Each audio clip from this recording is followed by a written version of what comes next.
Tack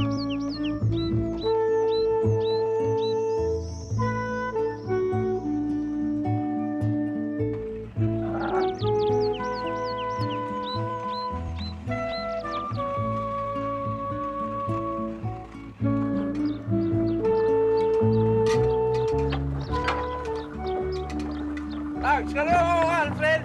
Ska inte du på auktion i Backara? Jo, vi ska ge oss iväg nu snart.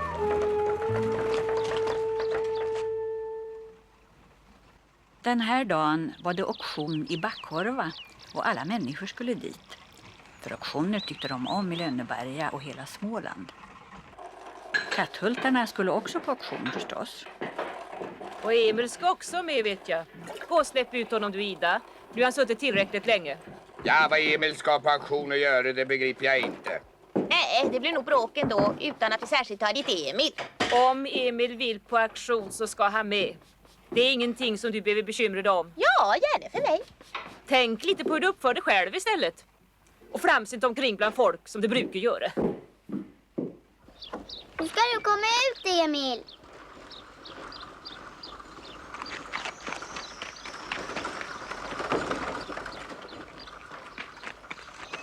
Pappa, köp någonting åt mig på auktionen. Köp och köp, jag hör aldrig annat. Köpte jag inte för 10 öre brödsocker åt det alldeles nyssens. Till en födelsedag i januari, har du glömt det? Då Emil, ska du med eller inte? Åk i förväg ni. Jag kommer efter på Lukas. Vad har han nu i kinken? Ja, det bästa vore att du höll det hemma helt och hållet. Och så se till så ni kommer hem med armar och ben i behåll. Hej då!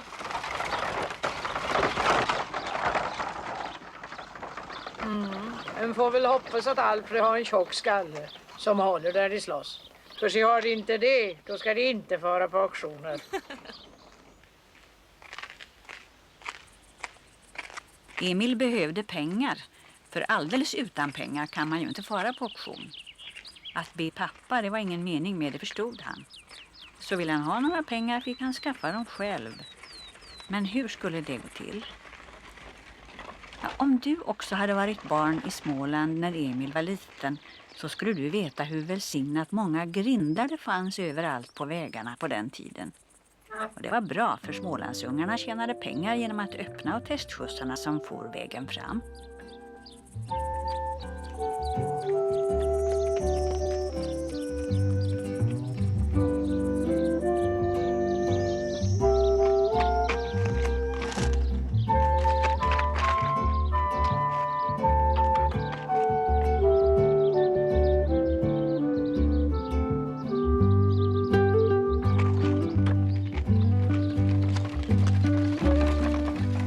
Jaså du Emil, du är grindpojke du? Ja.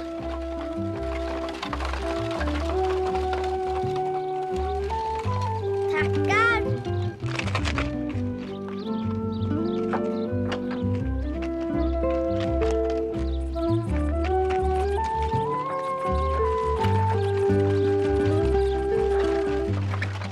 Du blir ju riktigt rik du, Emil.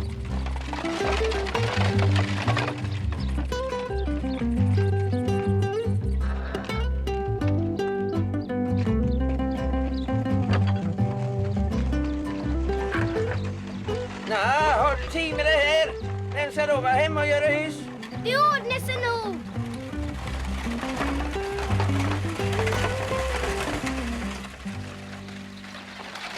Vad stänger du grinden för? Jag måste stänga först för att kunna öppna sen. Öppna grinden bara. Varför låter du inte grinden vara öppen en sån här dag? Jag är väl inte galen heller.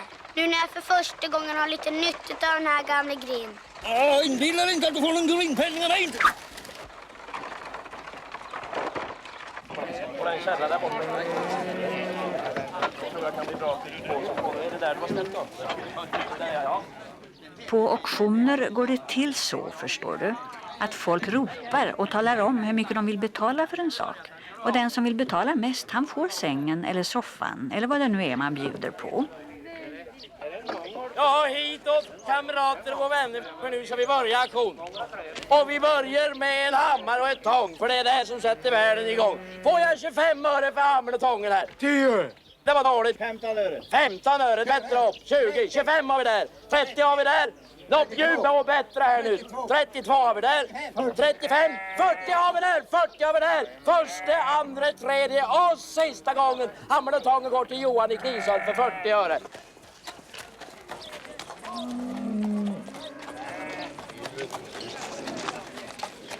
Det är så katthusspojken kommer. Det är lika bra att åka hem.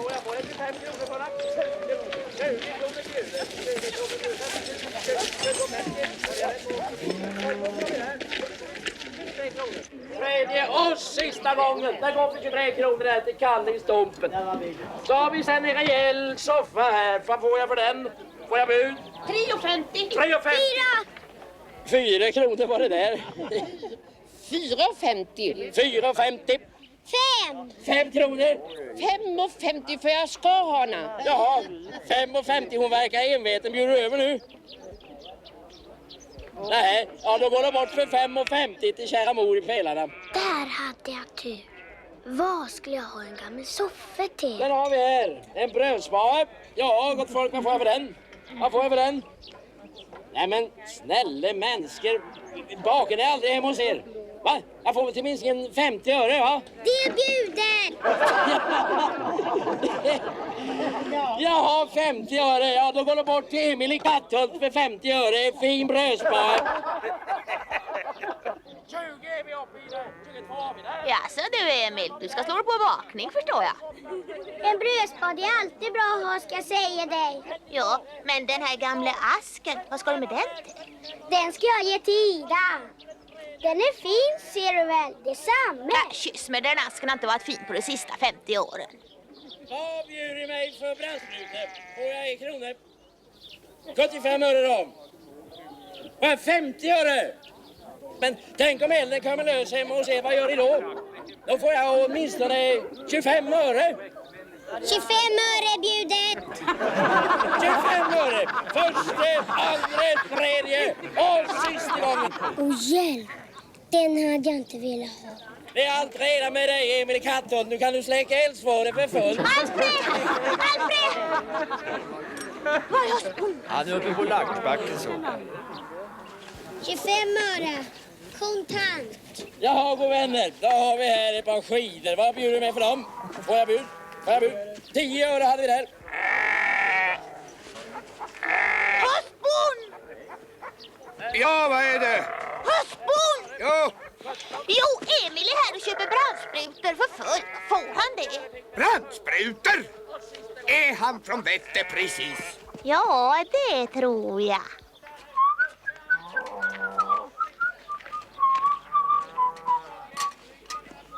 Hörru, brandsprutägare Emil Svensson. Vad ska du med den här backapären till? Om åskan slår ner och börjar brinna. Förgrämmade unge! Vad är det du gör? Vad ska du med gammal brandspruta till? Och vem ska betala den? Det gör jag själv. Jag har egna pengar. Förgrämmade unge! Var har du fått dem ifrån? De känner jag med och var grenpuck.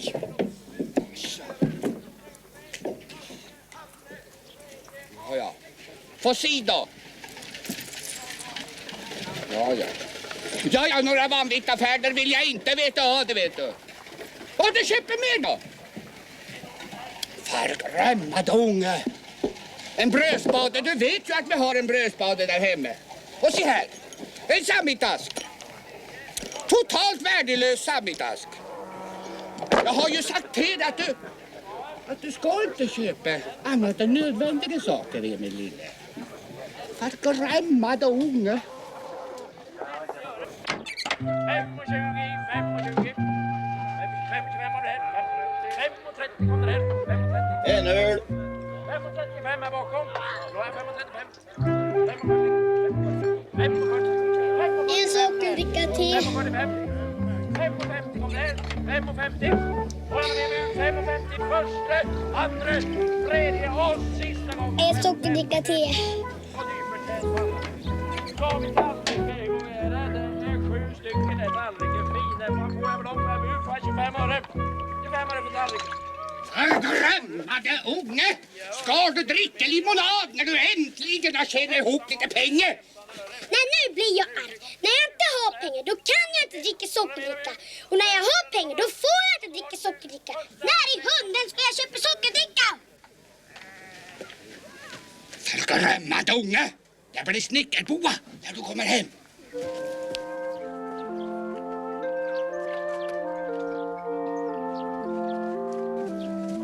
Snickerboa, Emil!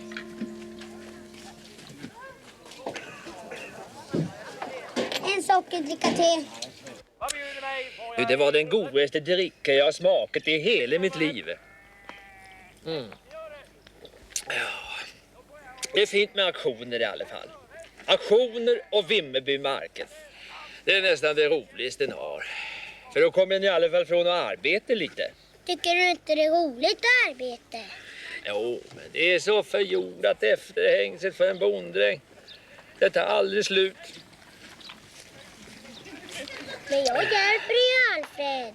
Ja, men det gör du. Det är tur jag har dig, Emil. Nej, du, Lina,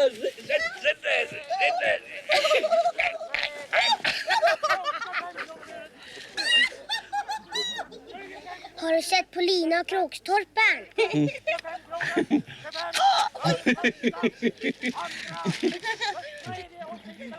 Tänk, Alfred, om vi kunde gifta bort Lina med Krokstorpa, då skulle du kunna slippa henne i alla fall. Ja, vore en god sak. Det var så att Lina hade utsett Alfred till fästman åt sig. Men Alfred ville inte. Och nu blev de upplivade, både Alfred och Emil. Tänk om de kunde få Krokstorpan att ta sig an Lina. Han var gammal förstås, nästan 50 år. Men han hade ändå en liten gård och det skulle nog smaka Lina att bli kära mor i Krokstorp. Vi får se till så ingen kommer att störa om. Får jag 20 kronor för den här rara lilla sugga? 20? 20! Nej, bjudet 20 kronor, bjudet 20 kronor. 20! 21. 21 kronor bjudet. 21! 22! 22 kronor, 22! 22! 23. 23 kronor, 23! 23!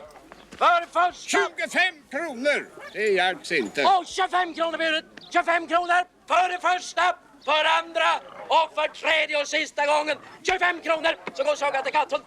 Jaha, du min lille vän, det får du bra. I Katthult är bara Emil. Och den har du väl hört talas om. Hur hur jag blir det?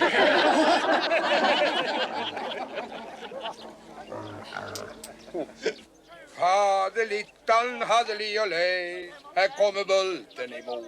Han är snäll och glad. Ja, han är snäll och glad.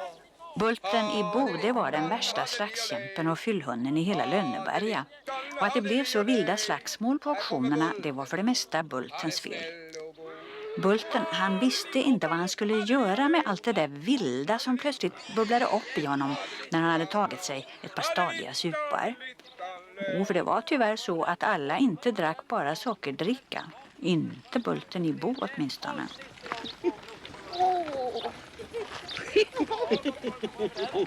Skäms du inte, Lina? Vad ska du med en sån gammal trög bonkanin till?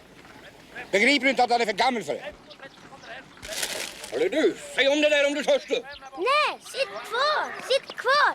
Bulten klarar jag. Du ska låta folk vara fred när det sitter bra och lite trevligt. Men nu du! Låt bli pojken, annars så får du bära hem armar och ben i ett knyte. Det sa jag bli man för. Jaså du tror det. Kom an bara, så ska jag ändra om plyte på det så Modin inte känner igen det.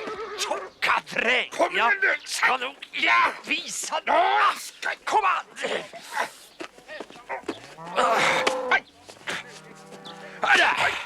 Kom, din sabla, din höger.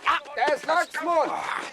Det här var ungefär vad alla hade gått och väntat på. Och nu kom de löpande från alla håll och ville vara med och slåss. Jaha, ja, nej. Klipp på dig, Bulten, nu ska det bli annat då. Hugg i här. Släpp mig, Sass. Det är mig du slåss som. Det tror jag bara.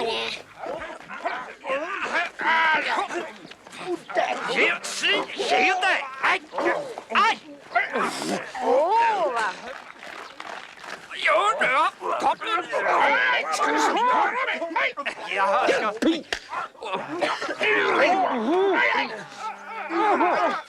är du, Alfred? Vad är du? Ligger du unders? Här ska du sparka! släpp foten annars rycker jag hår i håret! Nej, pojkar, nu får vi sluta slåss. Det blir ju fler aktioner. Ja, så inte spara lite blod till dess.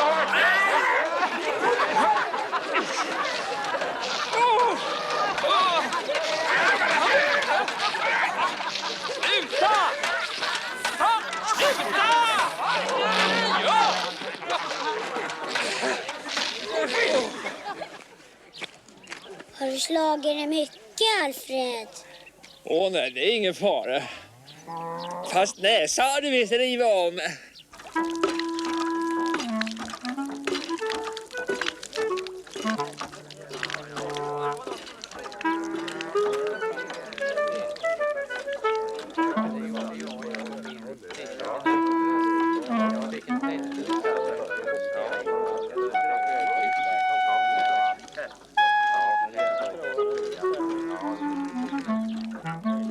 Förresten är det väl aktion i Knaset nästa vecka. Och då ska vi väl på det igen. Åh nej, tack.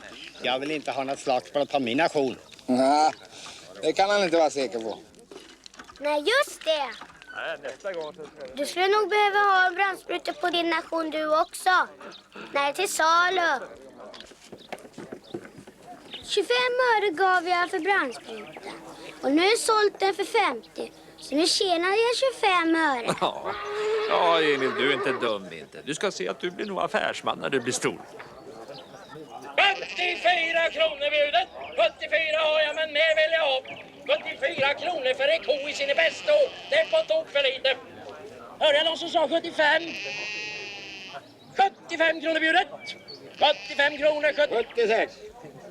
Och 76 kom där, det var rejäla tag det, 76 kronor. Nej, hörru Bastefan, jag har ju redan löst in de andra 6 kronorna. Räcker inte det? Den här ska jag ha. 76 var det, du får 50 öre till. 76 och 50 budet. 77. Och 77 kronor. Vad har vi där då? 77 kronor för första, andra, tredje och 80 kronor igen! 80 kronor. Är det ingen mer som bjuder här nu? Ja, då får du ta det. Första, andra, tredje och sista gången där gick krölat till kattot för 80 kronor. Jag och vänner, då har vi ihop en höns här. Det är 15 stycken, vad får jag för dem? 10 kronor. 10 kronor bjudet där. 10. 11 kronor. 11 kronor där. 11 kronor. 11 kronor. 11. Där gick hönsa till Bastefall för 11 kronor. Men den där halta hönan, den vill jag inte ha. Den får vi ta ihjäl. Vad dumma ni. Halta Lotta vår bästa värpehöna. 25 öre ger jag för Halta Lotta.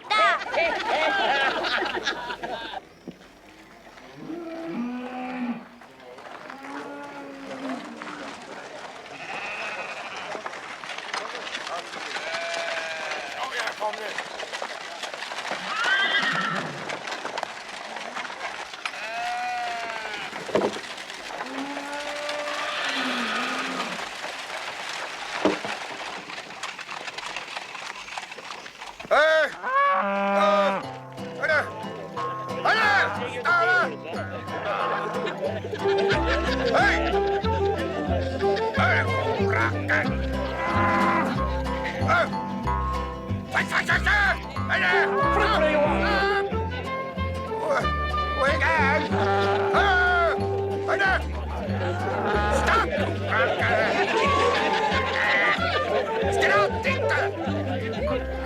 Hej! Behöver du hjälp, Anton?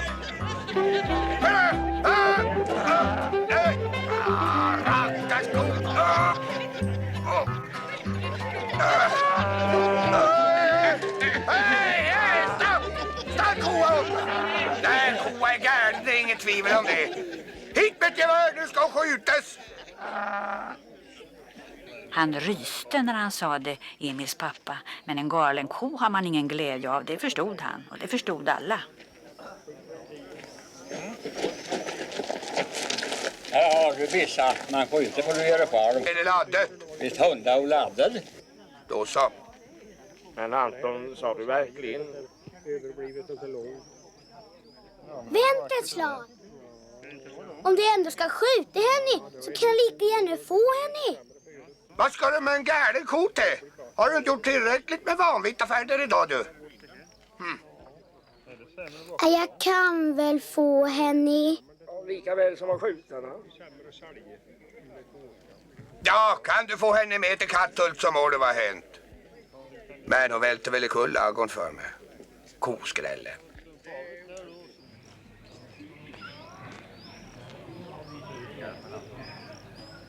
Hur mycket får jag betalt om jag driver dina 6 kor så långt som till Katthult? Ja, 25 öre kan det väl vara värt. Kör till! Gissa vad Emil gjorde. Han släppte lös de 6 korna som bastefallan hade köpt och drev ut dem till Rölla. Och då blev Rölla hur snäll och beskedlig som helst. Emil var den enda som förstod att Rölla var ledsen och arg för att hon inte fick vara ihop med de andra korna som hon var van. Hjälp till här Alfred, jag ska bara hem till Lukas. Nu är en väldigt spektakel för hela Lönneberga i all framtid.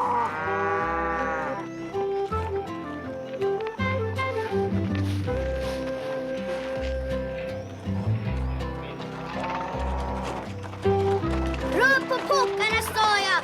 Nu ska vi hem till Katthult. Kreatursägare Emil Svensson, nu har du en häst. En halv töne och en galen ko. Är det inget mer du ska ha? Jodå, med tiden ska jag nog ha med.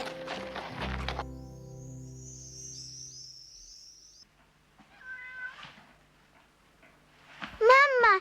Ja? Nu kommer de! Nej, gör det! Nej, gud se förbarme. Vad är detta? Jag har aldrig sett på maken. Ja, nu har käre far i Katthult tagit i så han spräcker sig. Ja. 7 kor. Han har blivit tokig, det är säkert det. Ja.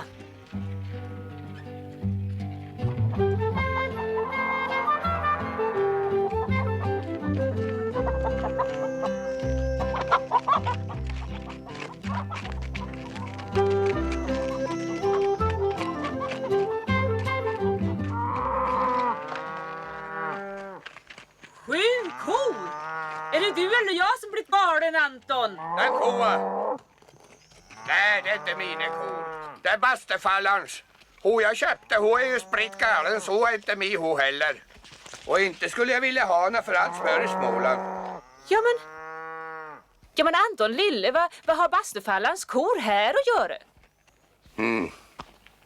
Det behövdes mycket förklaring om både det ena och det andra innan Emils mamma förstod hur det hängde ihop med alla korna. Åh Gud välsigne dig Emil. Ja, du är en påhittepojk du. Utan dig hade vi aldrig fått hem den där koa. Men det är min ko nu. Ja. Glöm inte det. Här får du, Ida. Åh, vad du är snäll, Emil. Ja. Nej men... Vad minsann värpt ett ägg? Är bra värphönor du har skaffat, Emil. Ja. Nej men Alfred, vad i all världen har det varit med den näsa? På auktion i Backholva.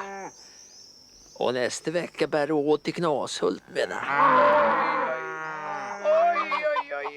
Men vad är det med dig då? Vad du ser sur ut då? Kander.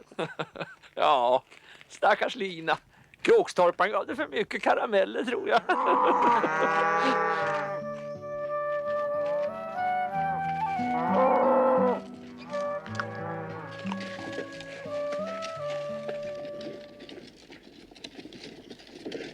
Ja, så du Emil.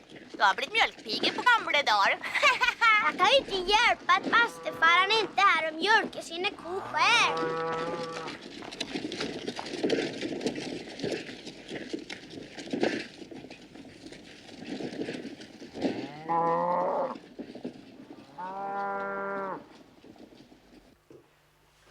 Varsågod. Det här är från Halta Lotta. Och det här är från Skölla. Det var en bra brödspade, Emil. Hur kunde du veta att min gamla brödspade sprack itu alldeles nyssens? Ja, säg det. Den duger bara till kaffe vid. Anton, det var väl klokt av Emil att ropa in en brödspade åt mig. Lina tog en glödhet potatis och la mot tanden som värkte. Och då värkte den 7 gånger mera, precis som hon visste att den skulle göra. Sen får du en dum så jag dum jag är. Ja, det var en farlig kråkstorpare att bjuda på karameller. Honom skulle du gifta dig med, Lina. Den gubbstrutten, han är ju 50 år och jag är ju bara 25. Tror jag vill ha någon som är dubbelt så gammal som jag själv. Det gör väl ingenting. Han kan vara bra för det. Ja, det går väl an nu. Men när jag är 50, då är han 100. Och hur ger mig sånt besvär jag skulle få med ändå? Ja, du räknar som du har förstånd till, du, Lina. Vanvittsaffär. En gammal sammetsask. Emil, jag kan inte öppna.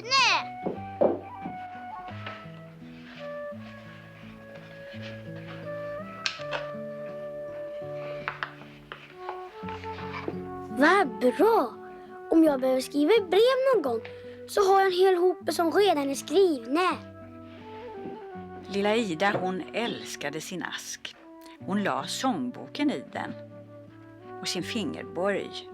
Och sin sax. Och en vacker blå glasbit. Och sitt röda hårband.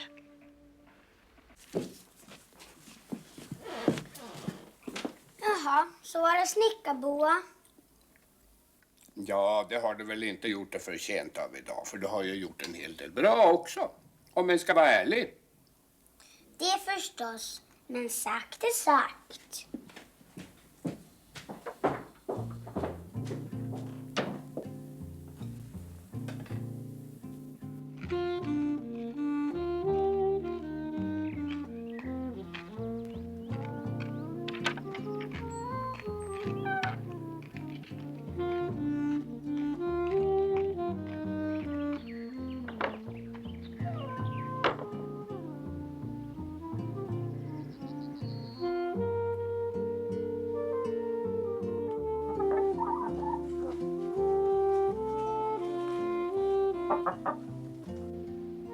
Förbannat. En gång till. Förbannat. Förbannat. Fy tusan. Fy tusan. Vänt lite. Tusingen kan man säga också. Susingen. Nej, tusingen sa jag. Tusingen. Och det finns många flera må att tro. Jäklar. Jäklar. Ja, och så kan man säga helvete också. Det är ett av de allra värsta. Vad sa du? Helvete också. Helvete också. Jävlar i mamma. Jävlar i mamma. Tyst, Ida! Förgrämmade unge! Ska du lära din syster att svära? Nej, det gör jag ju inte. Jag har bara sagt åt henne att hon aldrig på tid att få säga i hundan. Och så har jag trumpat i henne ihop andra ord som hon också ska akta sig för som ögar. Ja, det ska du med göra, Emil. Akta dig som ögat du. Förgrämmade unge. Lära sin syster att svära på det sättet. Ja, det var den lördagen när det var auktion i Backhorva. Och nu sov Emil, nöjd med alla sina klipska affärer.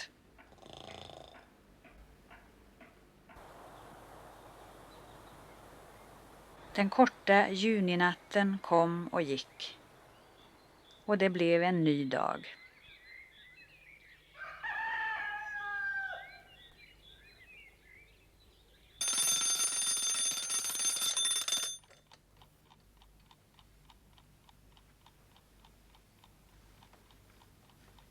Söndag. Men korna skulle mjölkas om det var söndag eller vardag.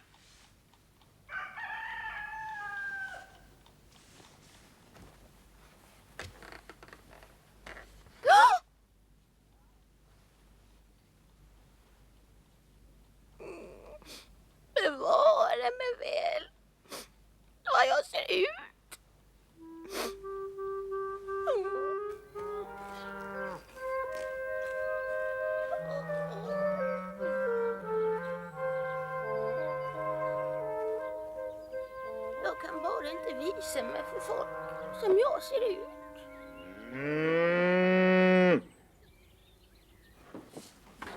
Ja, du lilla Ida. Det var ju roligt för dig att Emil köpte den där asken till dig. Även fast han är värdelös. Lite vanligt affären. Det får en lov till att göra här i världen. Det vill jag inte neka till. Nej men Lina.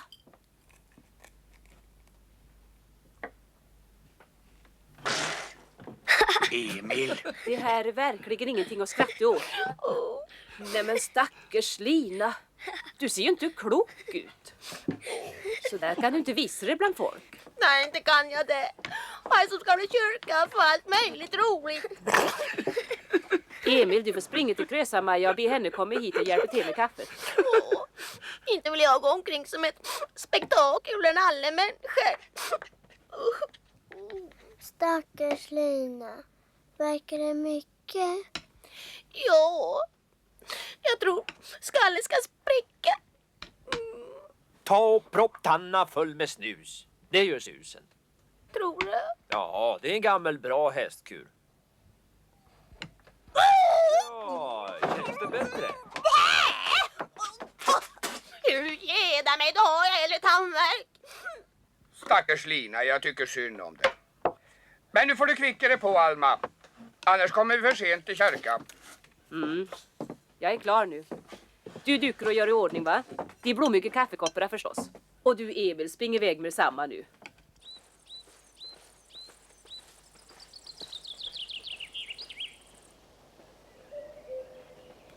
Om du någon gång har varit i en skog i Småland en tidig söndagsmorgon i juni, då minns du genast hur det är. Du hör göken gala och koltrastarna flöjta. Du känner hur len den barriga stigen är under dina bara fötter och hur skönt solen värmer i nacken.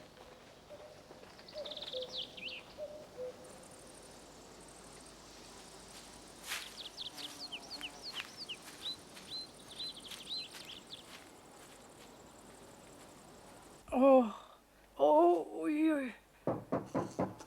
Ja. Gud hjälp oss, Emil. Det kommer tifus till Jönköping. Har det? Ja, läs. Här, titta bara. 2 personer i Jönköping har insjuknat i svår tyfus. Hur är inte det? Är det som pest ungefär? Så människor bara dör av det? Jo, ungefär som pesten. Ja, jag vet inte. Jag tror att det först blir det blåa i ansiktet och sen dör det. Oj. Ska vi inte försöka med lite snus igen? Nej, tack, hellre dö än. Ja. Då får du nog gå till Smedpelle i alla fall. Hur var det? Smedpelle, det var smeden i Lönneberga. Han drog ut tänder med sin stora fasliga tång. Ja, men du kan väl inte ha en sån där verk hur länge som helst, eller? Nej, det kan jag ju inte. Hur mycket tar Smedpelle för att dra ut en tand? 50 öre i timmen, tror jag. Jag tror jag skulle kunna få ut din tand mycket fortare och billigare än Smedpelle. Förstår du inte? Jag sätter av i galopp och ploff! Rycker tand nu. Ploff! Jo, jag tackar jag. Här galopperas inte med mig. Hitta på stollen, prov det kan du.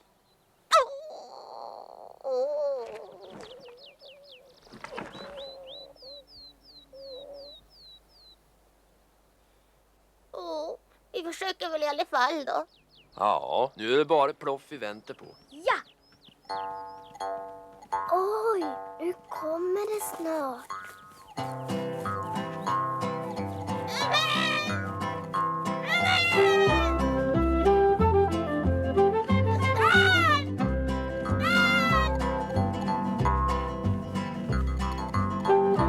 Spring inte, Lina! Du förstör ju alltihop!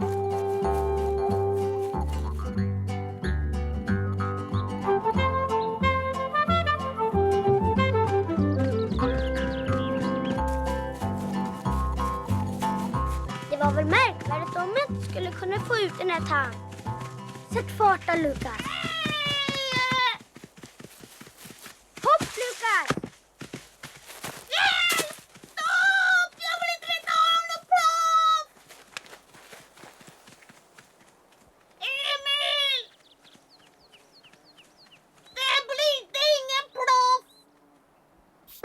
Stackars Lina.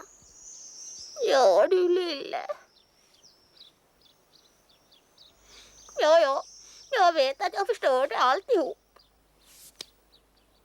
Ja, jag blev ju så rätt. Ja, jag får väl tänka ut något annat sätt då. Ja, ett som inte går så fort. Tandbörstningen behöver ju inte ryckas ut med ploff. Man kan ju liksom sega ut den.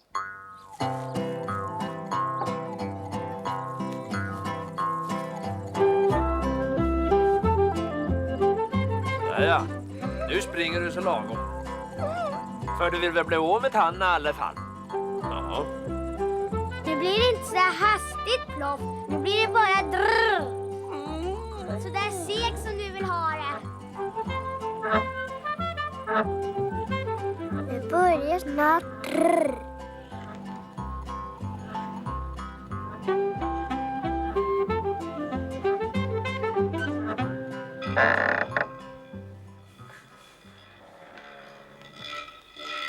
Stopp! Jag vill inte!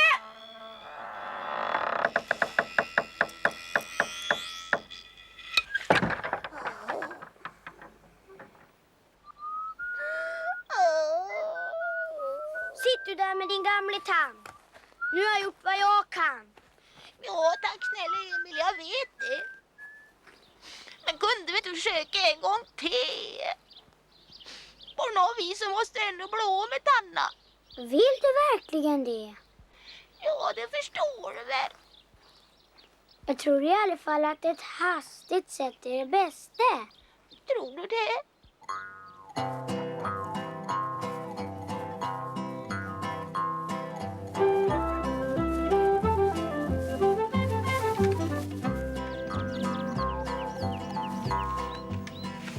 Och så hoppar du rakt ner i höet, förstår du. Och så när du kommer halvvägs, då rycker tanna ut. Plopp! Plopp! Ploff! Kom nu! Där blir nog min död.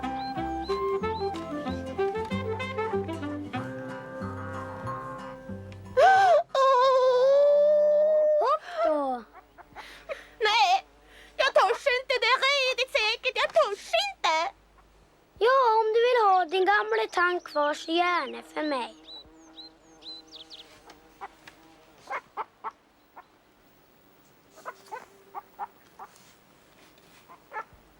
Hur ska du ha det? Och hur ger mig? Hopp, Lina! Hopp, vet jag! Jag ska hjälpa dig på traven lite. Titt här! Du är fin du, Emil! Hitta på hus och stolleprov, det kan du! Men att dra ut tänder, det är odugligt det!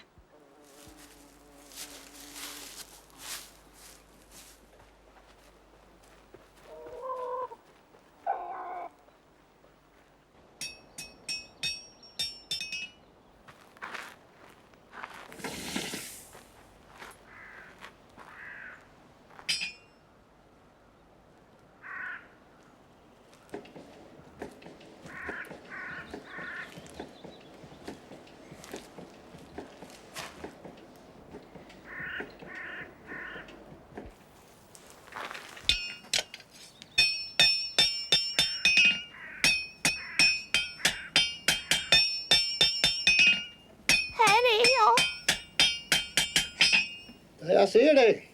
Det är Alpettin.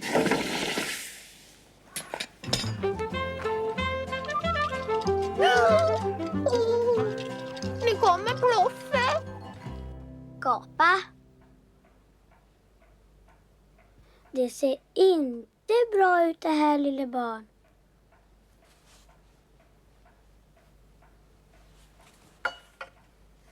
Hosta. Vad har jag för sjukdom? Du har tyfus och det är hemskt. Först blir det blå i ansiktet och sen dör det, säger Krösa-Maja. Jag är väl inte blå i ansiktet? Nej. Emil kom med en gång på någonting som skulle kunna hjälpa honom att få rätt sjukdomsfärg på Ida. Spela inte ut bläcket. Det ska ju mamma ha när hon skriver upp din hus. Ja, det vet jag väl. Vad är det här för någonting då? Kyrkekaffe om söndag. Beder vänligen. Alma och Anton Svensson, Katthult, Lönneberga. Det var kladden till bjudningsbrevet som Emils mamma hade skickat ut. Men nu behövdes ju inte det pappret längre. Det hade Emil bättre användning för.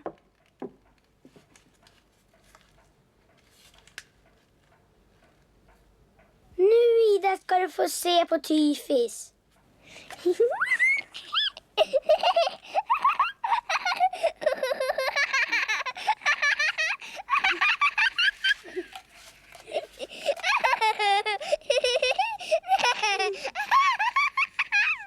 Ja, hur står det till med det?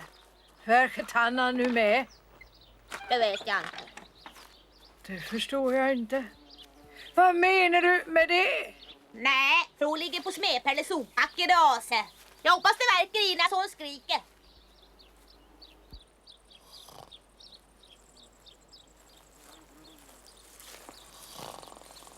Titt! Han är rätt.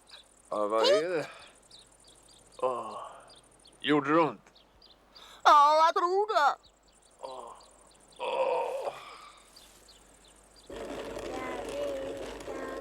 Ja, är du där inne, lilla Ida? Ja. Ska du inte ta och komma ut och klösa Maja? Nej, jag är sjuk. Va? Nej, men... Vad i all världen? Vad är detta? Det är Tyfis. Stig på för all del. Varsågod, prosten. Ja, nu ska du bygga upp lite kaffe. Förhen! Jag har Tyfis här på gården!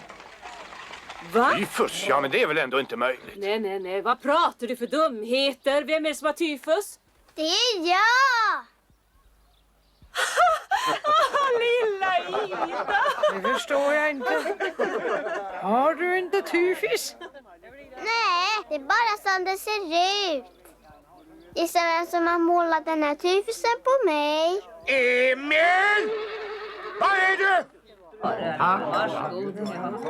Vad ska du vara här lite grann också? Jag bara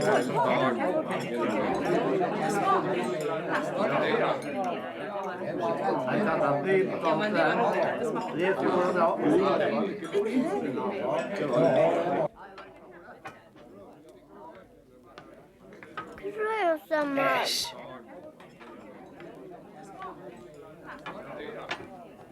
Ja, det är Emil som ställer till allting här på gården. Men var inte ledsen du. Det kan här komma en riktig tyfus från Jönköping rätt som det är. Nej, men titta där har jag ett av mina gamla läsbarn. Goddag, Lina. Hur är det fall? Har du tandvärk? Stackare. Ja, men jag har dragit ut Hanna, titta här. Inte ska Maja sitta där och vara ledsen längre. Vi kan alla ta fel. Den där Emil. Han borde sitta i snickerboa för jämnan.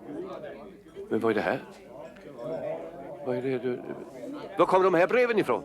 Ja, det är Emils bråte det där som han slänger omkring överallt. Bråte? Jo, jag tackar. Jag har sökt i 10 år efter sånt här märke. Har du inte frimärken på posten då? Jo visst, men det här är ett mycket sällsynt märke. Tänk om jag kunde få köpa det här till min frimärkssamling. Ja, det går väl bra.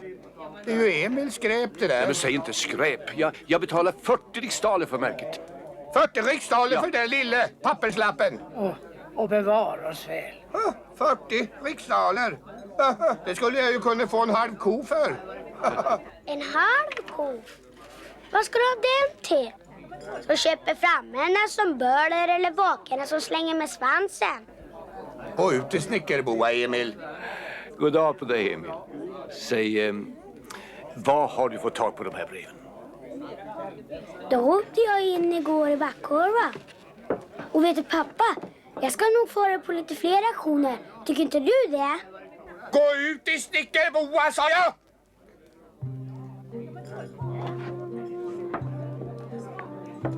Vill prosten se? Vänta Emil, vänta!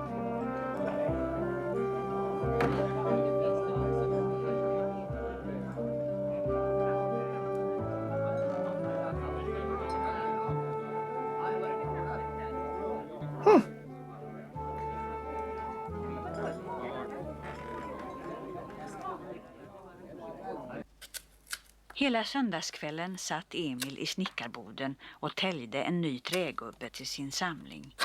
Innan han plötsligt kom ihåg att det var ju söndag. Då fick han inte skära med kniv, det var rena hemska synden. Och medan skymningen föll utanför snickarbodens fönster tänkte Emil på sina synder. Antagligen fick man varken dra ut tänder eller måla folk blå om söndagarna. Till sist bestämde han sig för att nu skulle han börja ett nytt och bättre liv. Käre Gud, görs jag slut med min hus. Beder vänligen Emil Svensson, Katthult, Lönneberga.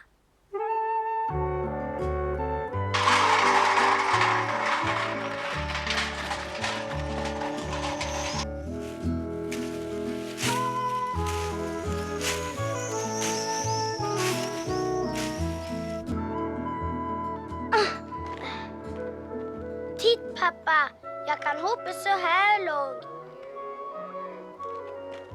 Ja, du kan du. Med korvkaka i magen och allting.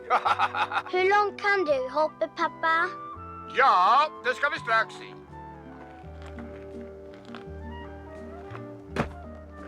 Jo det. Ja, när det gäller till hoppe och skene. Det har jag varit bra på i alla tider. Törs du hoppa härifrån då? Ja, det må du tro att jag törs. Men jag vill ju inte göra det när folk ser på. Det har varit tillräckligt med åtlöje ändå. Jag törs i alla fall. Det ska du bli varse. Att jag törs. Jag också. Härifrån törs jag hoppa. Nästa gång får du ta emot mig.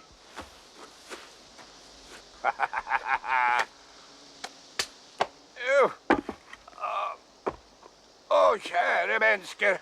Om någon ser mig nu så tror jag är från vettet.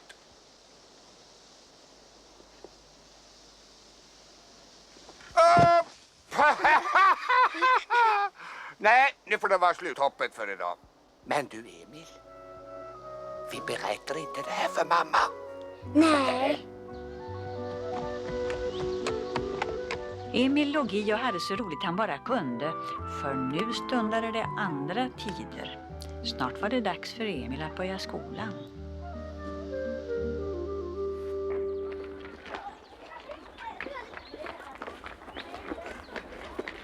Det blir väl roligt att börja skolan. Ja.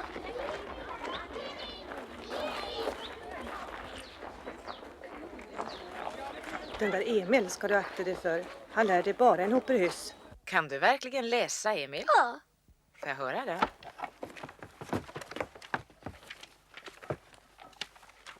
Björnen brummade illsket och... Nej. Illsket.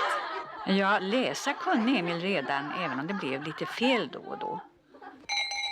Och lärarinnan var nog den första som började ana att hon hade en blivande kommunalnämndsordförande i sitt klassrum.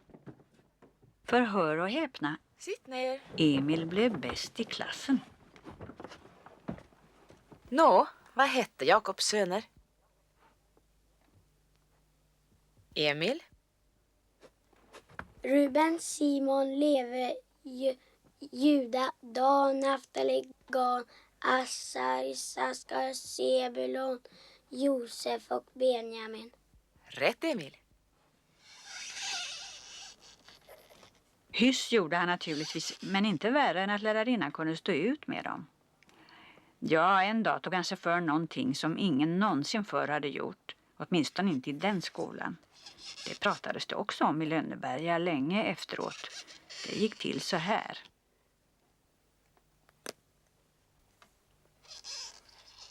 Bra, Emil. Nu kan du gå ner och sätta dig.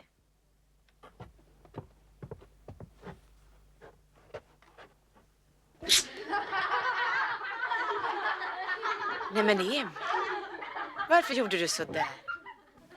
Det gjorde jag utan min godhet. Det där blev så gott som ett ordspråk i Lönneberga efteråt. Det gjorde jag av min godhet, sa Katthultspojken när han kysste lärarinnan. Så brukade de säga, och säger kanske än idag, vad vet jag. Du som kysste fröken. Haha! Ja, vill att jag ska göra om det. Men det gjorde han inte. Det var bara en gång och aldrig mera. Och lärarinnan var inte missbelåten med Emil för den där kyssens skull, långt ifrån.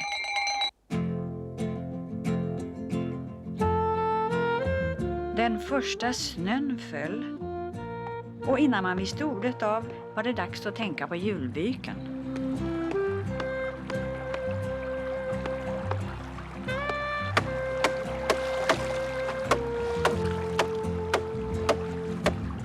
Dagen före julafton var Alfred och Emil och högg den vackraste gran de kunde hitta.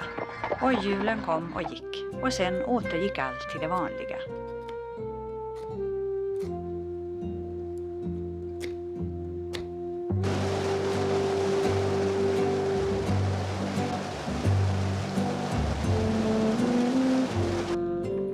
En vårnatt hände det något förskräckligt. Emil hade ont i magen och måste ut. Men det var inte det som var det förskräckliga. Det var tvärtom tur. För dasset, Trisseboda, låg alldeles nära svinhuset och det var i svinhuset det förskräckliga hände.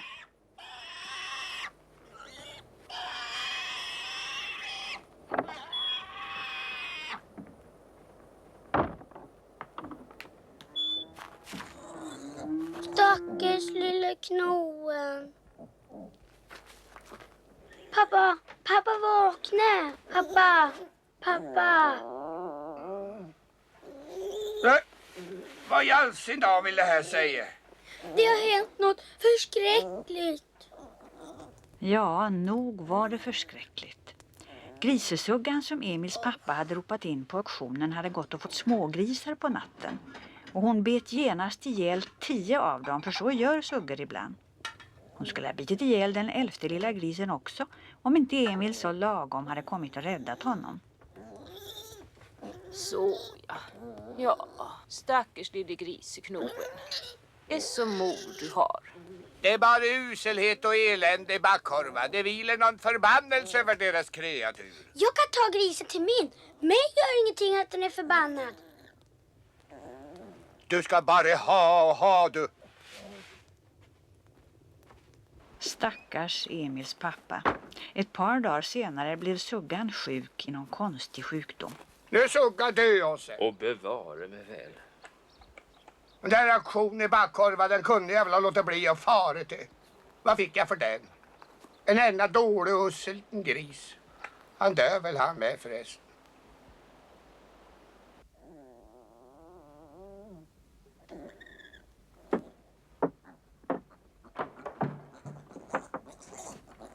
Hur går det med grisen? Han är förbannad och inte vill äta. Jaså? Vad är han så arg för? Han är inte arg. Det är en förbannelse över honom, säger pappa. Ja, stackars lille griseknoen, han dör nog snart. Det gör han inte alls det. Den här grisen ska jag hålla vid liv, det har jag bestämt mig för. Det vill jag nog se först innan jag tror på det. Han ska inte dö, det har jag bestämt. Ja. Dagarna gick och den lilla grisen växte och blev större och duktigare för varje dag.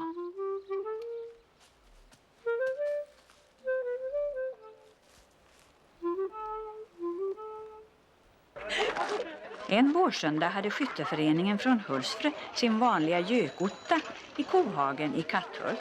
Det brukade de ha varje år.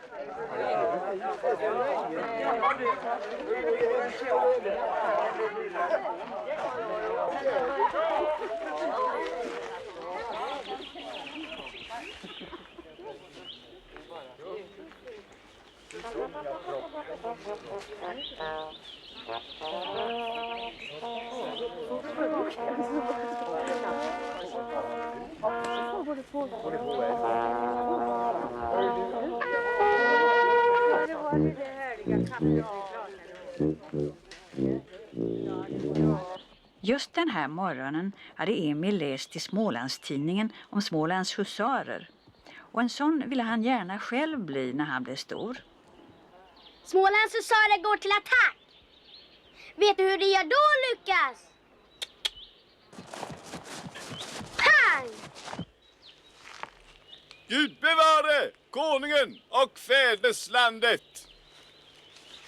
Ett fyrfaldigt leve för vårt älskade konungahus. Det leve! Hurra! Hurra! Hurra! Hurra!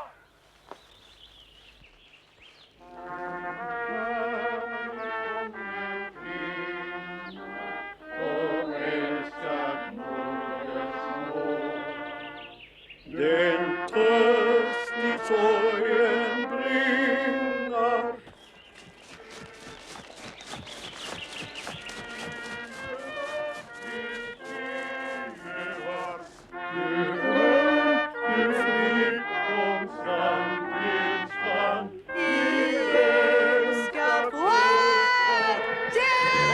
Smålands husarer går till attack.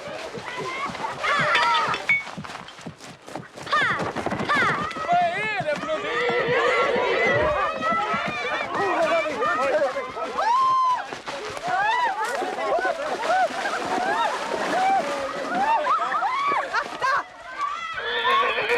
Oskar! Emil!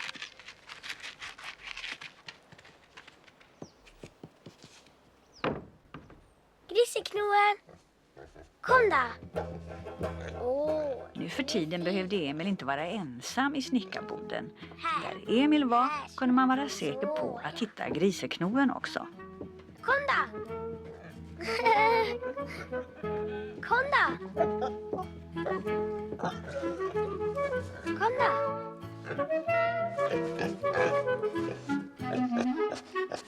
Lukas!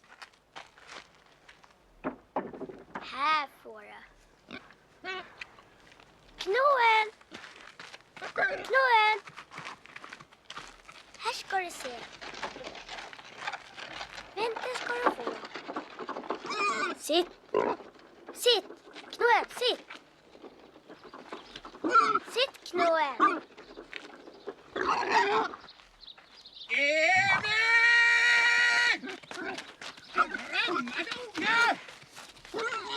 Sitt. Sitt då. Sitt.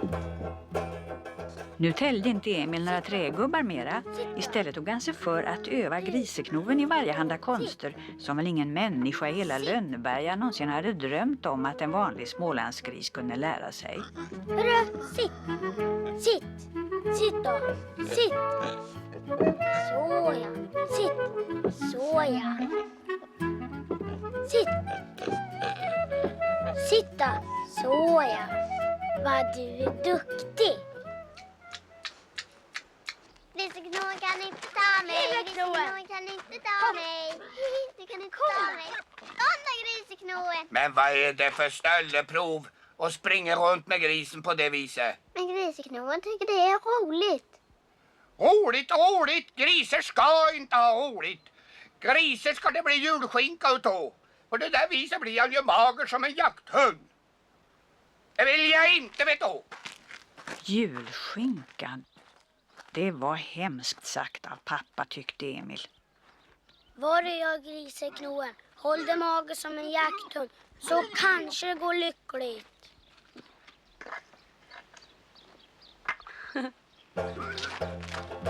Hopp!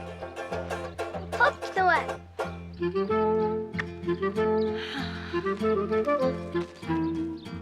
Ja, hopp där, Knoen! Hopp då! Bra, Knoen! Hopp!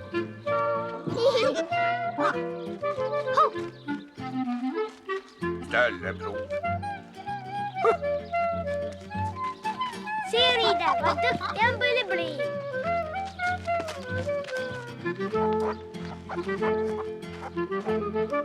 Och så full fart.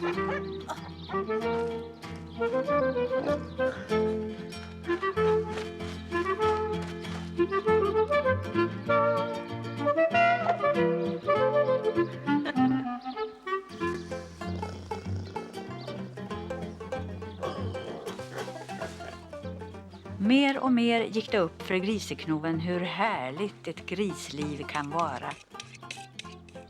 Bara man hamnar på ett ställe där det finns en Emil.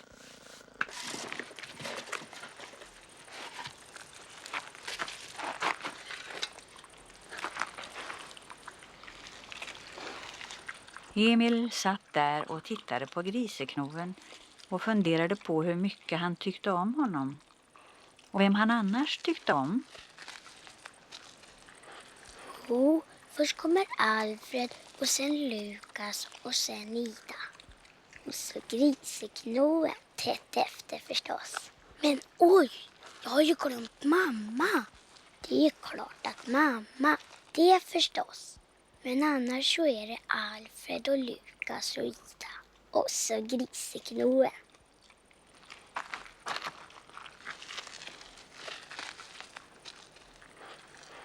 Så har vi pappa och Lina. Åh ja, jag tycker om pappa somliga dagar, men inte somliga dagar. Och Lina, det vet jag inte. Jag varken tycker om henne eller inte. Hon får gå här som katta ungefär.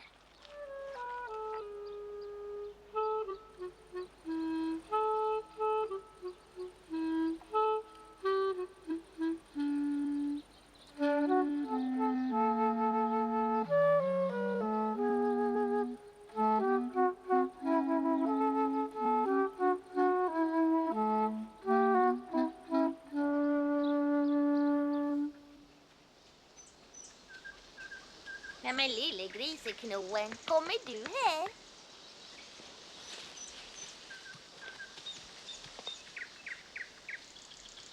Tänk att han klarar sig i alla fall. Han ser ju riktigt pigg ut. Ja, det gjorde du bra, Emil. Riktigt bra. På det här viset har du ju räddat honom till livet 2 gånger.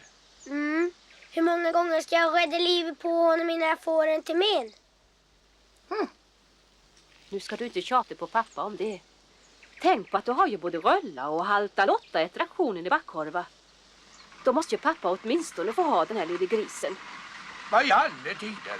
Här kommer fru Petrell. Ja.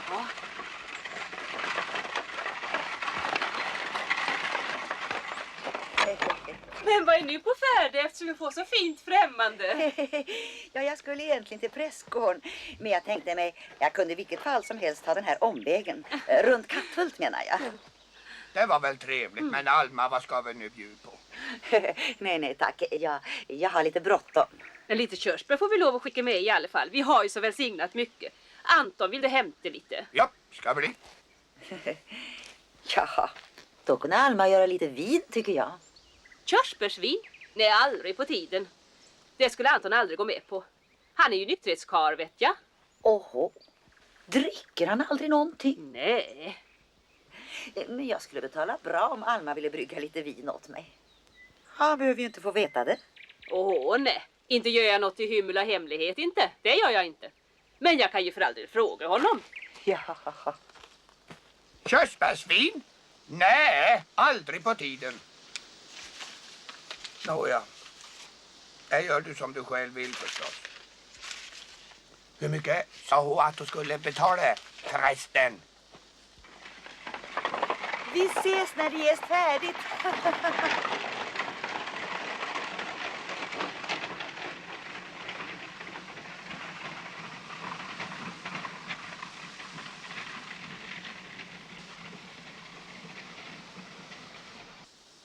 Akta bara så att du inte får ont i magen.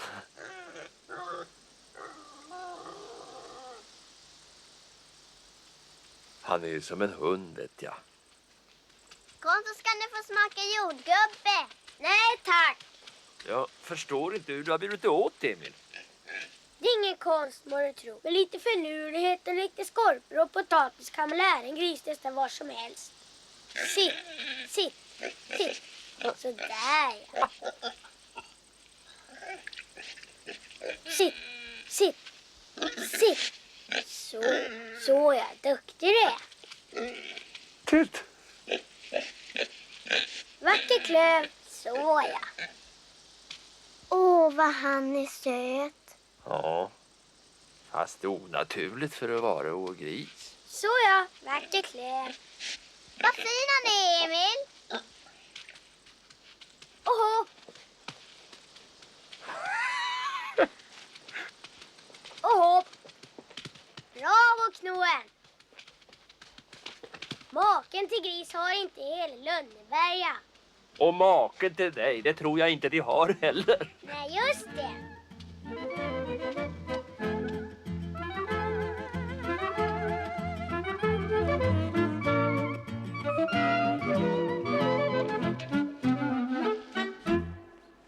Nu behövde mamma Emil, för han och Ida skulle varje dag gå med kaffe till skördefolket. Det skulle de ha till sig ute på åkern. Så gjordes det överallt. Och överallt i gårdarna var det barnen som fick gå med kaffet.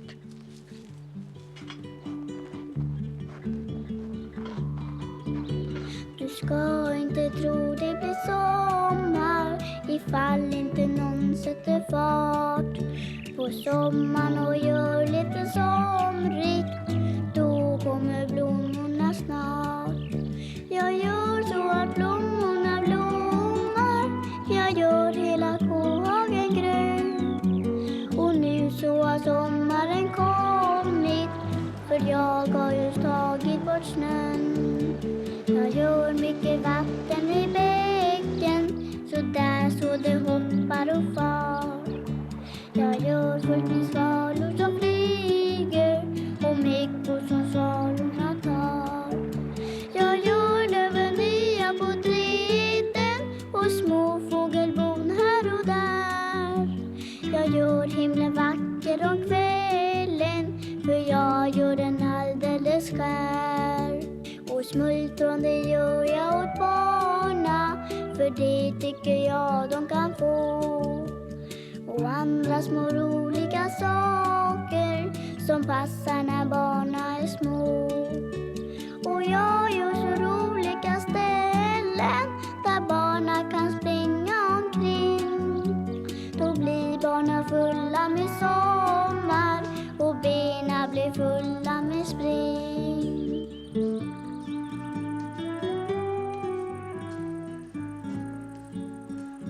Om du kliver på marken, då är du dödens, det vet du. Det är du med.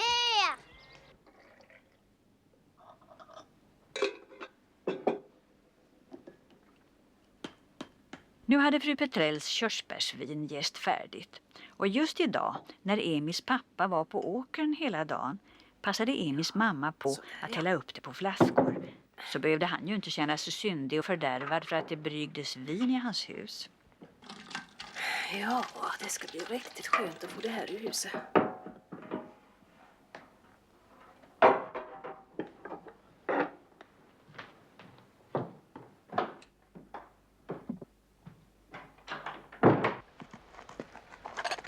Så bra att ni är tillbaka igen. Då kan du, Emil, ta den här hinken med körsbären och gräva ner den i sophögen, så är du snäll. De blir väl glada när ni kommer kaffet. Särskilt pappa. Jaså, pappa? Ja.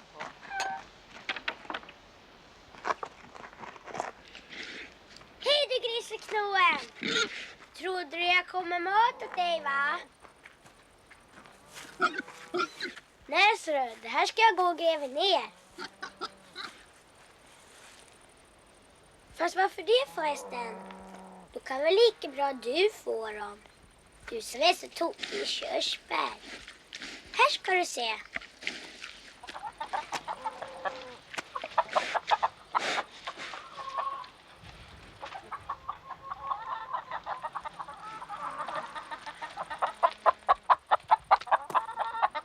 Tuppen var lika förtjust i de här bären som griseknoven, och hönorna fick inte ens smaka.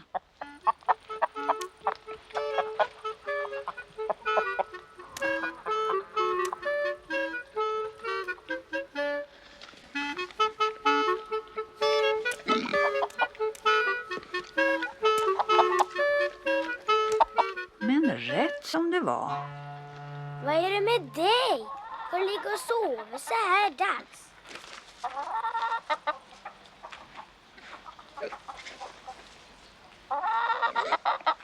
Plötsligt blev tuppen som galen. Vad i all sin dag? Och griseknoen, har han blivit tokig han också?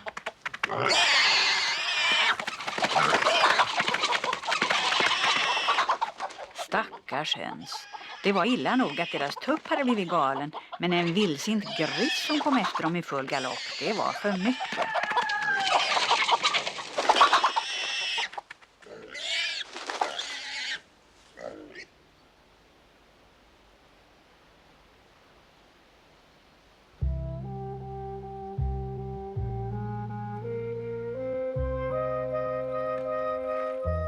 Ja, det var för mycket.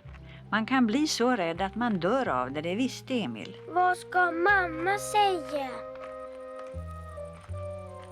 Vi är döda allihop.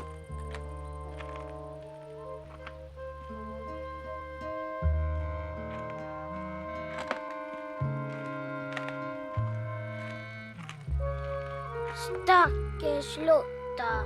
Ja, nu var det slut med Halta Lotta och alla hennes goda ägg. Det enda Emil nu kunde göra för henne, det var att ge henne en hederlig begravning. Han såg redan för sig vad det skulle stå på hennes gravsten. Här vilar Halta Lotta, ihjälskrämd av griseknoen.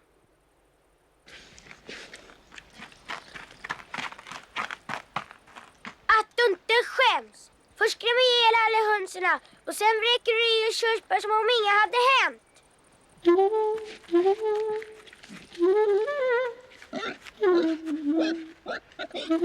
Varför gör du så där?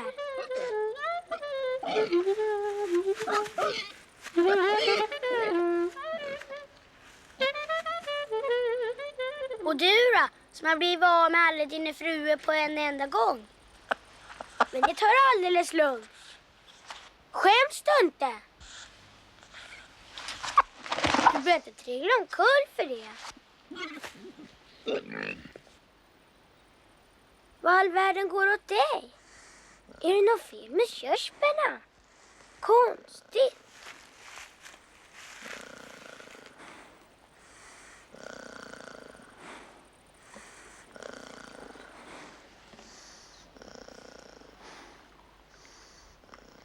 De är goda, vet jag. Hur kunde mamma hitta på att det skulle gräva ner så goda bär?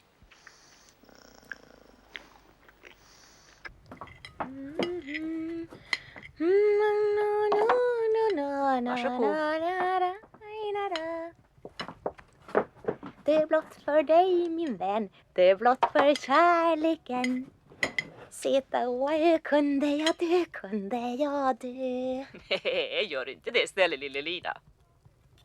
Men var är Emil då? Var kan han ha det hus? Gå och titta efter Lina var han kan vara. Sitter inte han i snickerboa då? Nej, tänk att han inte gör det. Snopet, va? Är du trött, Krösa-Maja? Ja, nog ändå. Det känns att den är gammal. Ja, min rygg verkar mer och mer. Han får ut genom dörrar gå. Om vi ligger i ordentligt så blir vi nog klara med rågen imorgon. Ja du, om det inte blir regn så. Men det ser det ut till att kunna bli.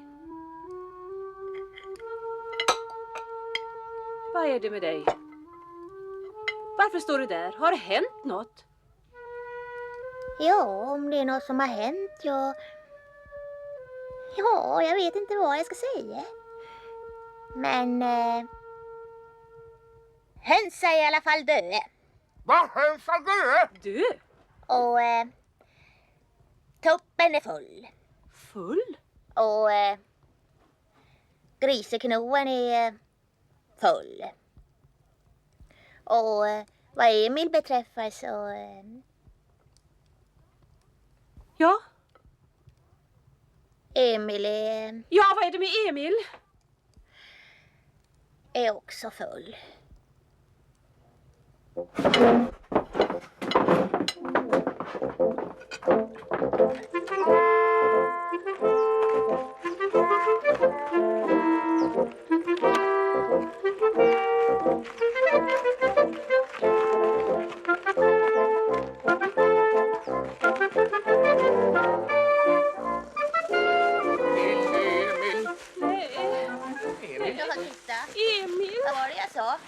Men vad är detta? Har pojkstackaren gjort så alldeles för sprit, det gör han. Ja, det är ett sånt elände. Nej, men vad är det? Kom. Nej, men vad är det? Jag ska ta Emil. kom. Ja. Kom. Ska jag hjälpa dig? Ja, lika bra jag bär. Hjälper vatten då? Ja, vi får väl se vad som hjälper. Krösa-Maja måste genast ut i bygden och tala om det hemska som hade hänt för alla och en var. Sjunga den nu, Alma. Så. Så ja, Alma. Ha det nu lugnt bara. Så. Ja, men Alfred, bär in honom i kammaren. Nej, det är nog bättre för att få vara ute i friska luften. Nej. Ja, nej. Lit på Alfred upp. Han förstår sig på såna här saker bättre än du och jag, Alma. Så ja. Kom nu, Emil.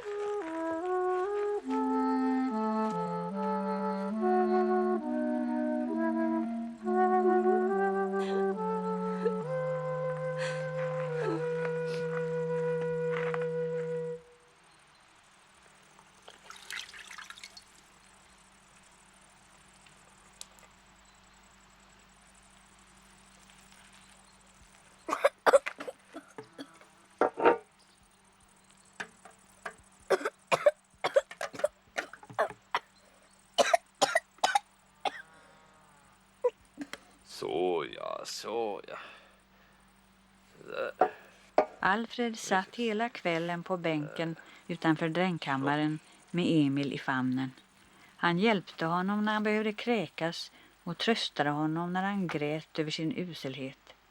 Emil hade ju hört att han var full, fast han inte kunde förstå hur det hade gått till.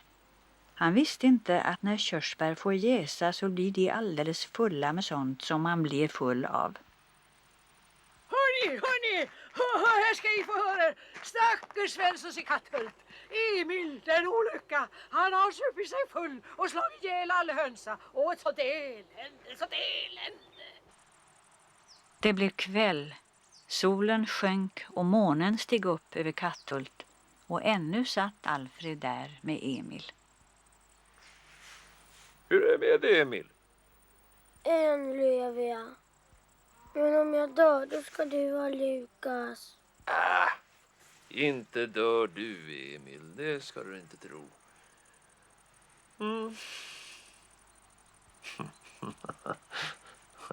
Hördu! Du! Emil i Katthult, han har supit sig full och slagit ihjäl alla hönsa. Har ni hört? Emil i Katthult har supit sig full ikväll. Han slog ihjäl alla hönsa. Kom hit! Emil i Katthult, han supit sig full ikväll och slog ihjäl alla hönsa.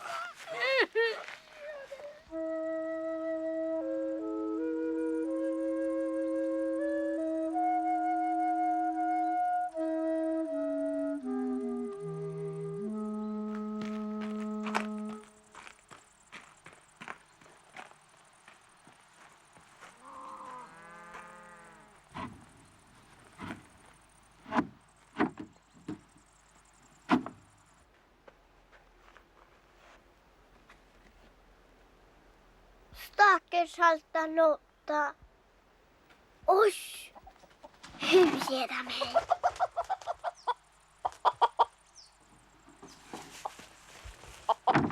Lilla Ida visste inte vad hon skulle tro. Tänk, kanske hade hon händer som man kunde trolla med och få liv i det som var dött. Hokus pokus.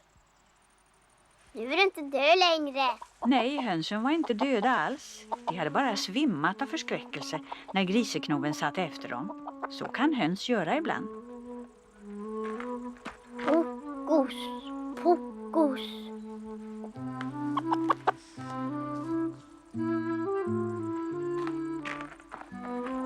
Hokus pokus.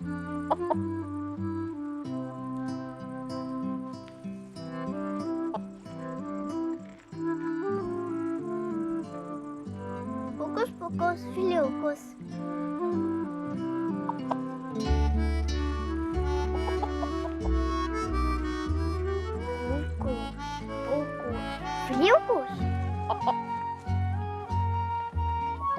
Hokus pokus. Hokus pokus filiokus.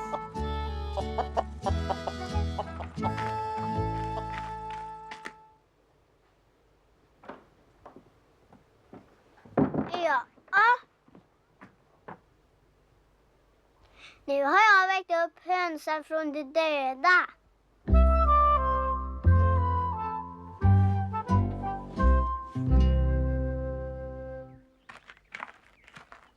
Nästa morgon var allihopa någorlunda återställda.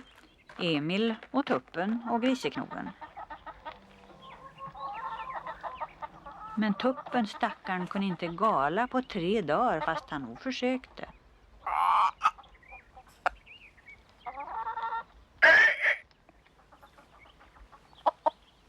Hönorna tittade så förebrående på honom och då gick han undan i buskarna och skämdes. Ja, så du på benen nu igen, va? Tänka sig lägga sig full ihop med en gris, det är ju snyggt det. Ni är riktiga fyllesvin bägge två. Emils mamma skrev i den blå skrivboken. Gud hjälper mig för den gossen. Men idag var han åtminstone nykter. Fast därmed var det inte slut på historien. Fram på eftermiddagen kom en vagn rullande på vägen mot Katthult. Det var 3 allvarliga män, 3 godtemplare från Lönneberga godtemplarförening som kom på besök. Ja, du vet väl inte vad en godtemplarförening är för någonting. Men jag kan tala om för dig att det var någonting som behövdes i Lönneberga och hela Småland i gamla tider. Godtemplarna arbetade nämligen på att få bort det förskräckliga superiet som gjorde så många människor olyckliga förr i världen. Och gör så än idag förresten. Jo, vi har hört att det inte står så bra till här på Katthult. Vad menar du med det? Vi tänkte på Emil. Vad är det med Emil nu igen? Va? Det sägs att han var full igår. Vad är det för dumheter ni kommer med? Då har ni väl också hört hur det gick till, va? Att han åt körsbär som jag brukar körsbärsvin på.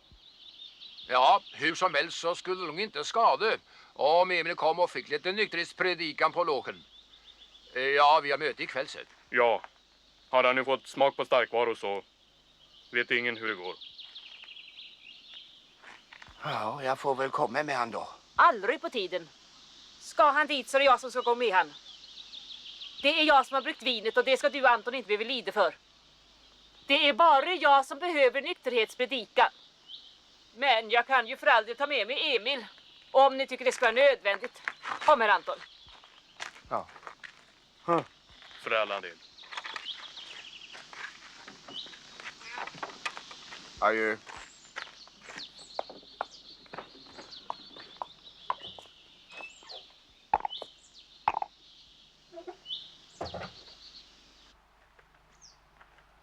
Emil hade inget emot att gå och bli omvänd till nykterheten. Det kunde vara rätt roligt att komma ut bland folk, tyckte han.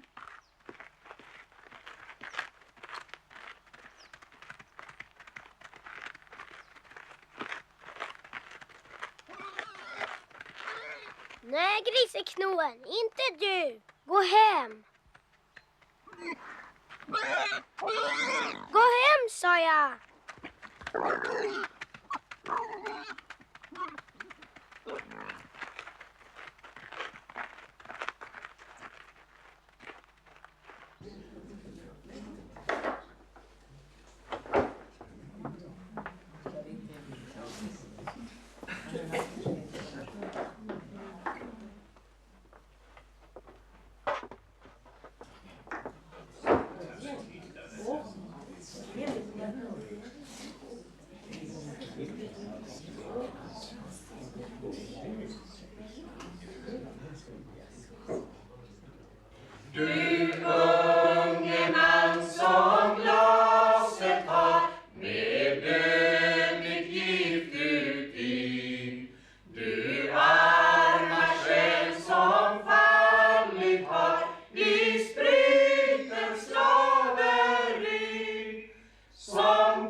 första så var det inget glas han tog.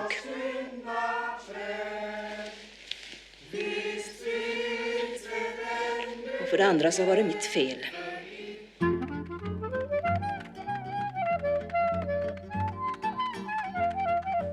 Vi har sett dessa drycker ödelägga lysande framtidsutsikter. Vi har sett dem bringa ungdomlig oskuld i last och skam. Och vi har sett dem bryta ner mannaålderns kraft. Och nu frågar jag, vill du, Emil Svensson, giva ett nykterhetslöfte för hela livet? Ja, det kan jag väl göra. Ja, vår uppgift är att rädda. Nej men Griseknoen, vad gör du här?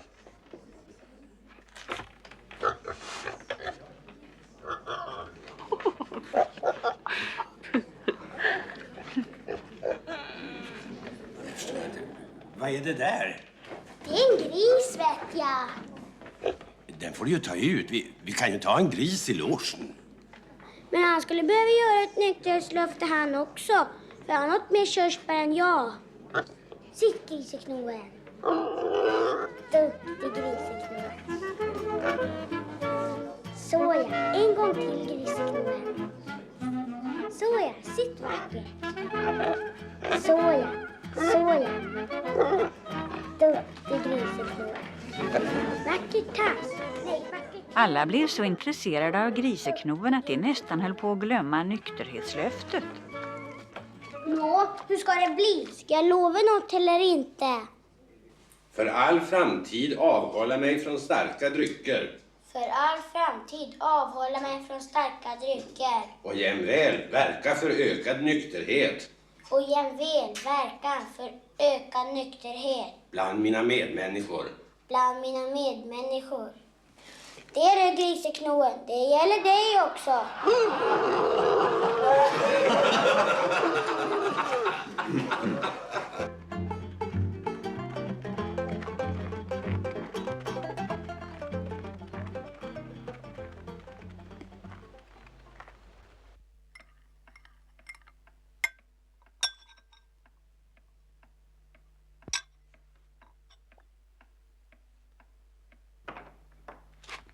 Jaså, där är du, Emil. Gissa vad jag har gjort? Jag har lovat att jag ska vara spiknykter hela mitt liv. Om du håller det löftet, Emil, då ska du få.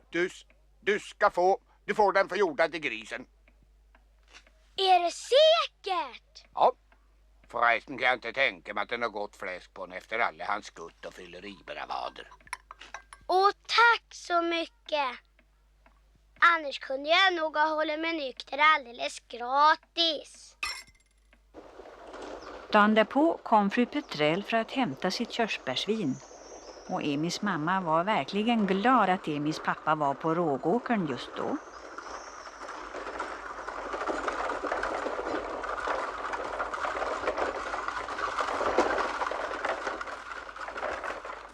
God dag, Alma. Men välkommen.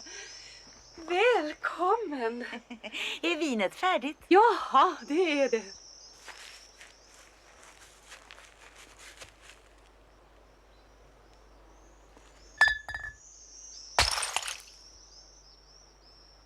Nej, men vad i all världens tider du gör, Emil?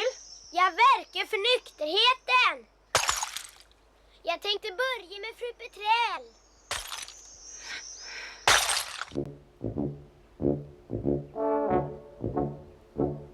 Vet du vad som är bra?